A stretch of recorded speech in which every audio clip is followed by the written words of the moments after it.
dans ces belles histoires, parce qu'elles commencent à être de plus en plus nombreuses. Mais effectivement, ça reste encore l'exception.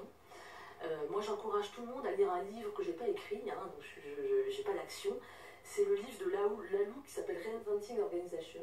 Et dans ce livre, vers des communautés de travail inspirées. Et dans ce livre, en fait, on comprend comment un salarié, votre Christian, va réussir à produire cette idée, parce que déjà, il faut oser.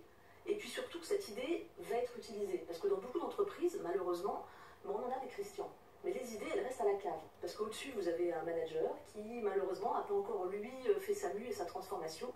Et l'idée ne remonte pas. Bon, ça fait de très belles choses aussi. On avait une jeune femme il y a une demi-heure qui a quitté une grande entreprise. Elle était dans l'innovation sur une marque d'eau en bouteille.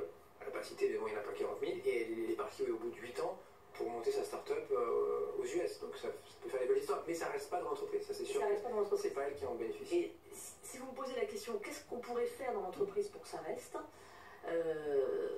je crois que la première idée, c'est de travailler sur la base, la fondation, et c'est-à-dire la confiance.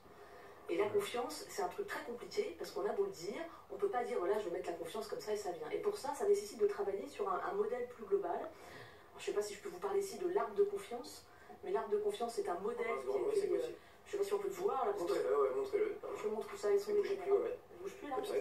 Voilà, l'arbre de confiance, c'est un modèle très systémique qui permet en fait de dire qu'à un moment je travaille sur la coopération, sur le droit à l'erreur, sur la capacité à dire les choses. Le client qui vous fait une demande en vous disant moi j'ai besoin de mettre de la confiance, vous allez lui dire faites vous-même votre diagnostic de l'arbre de confiance et vous allez travailler sur l'ensemble de ces sujets. Et c'est grâce à la systémique de l'ensemble de ces sujets que vous allez pouvoir effectivement faire en sorte que votre entreprise devienne verte aux couleurs de l'arbre et quitte le rouge qui ne permet pas justement un management plus libéré. Merci beaucoup Sylvie, c'était très clair. En 30 secondes, vous avez tenu le timing. Fondatrice de Libérache, avec nous ce soir Sylvie Chevin, Julien Agèche pour Dropbox et Alexandre Mullier pour Auchan Direct étaient nos invités ce soir. Courte pause, il sera 21h30 dans un instant, on va reprendre le journal de la tech avec encore beaucoup d'infos.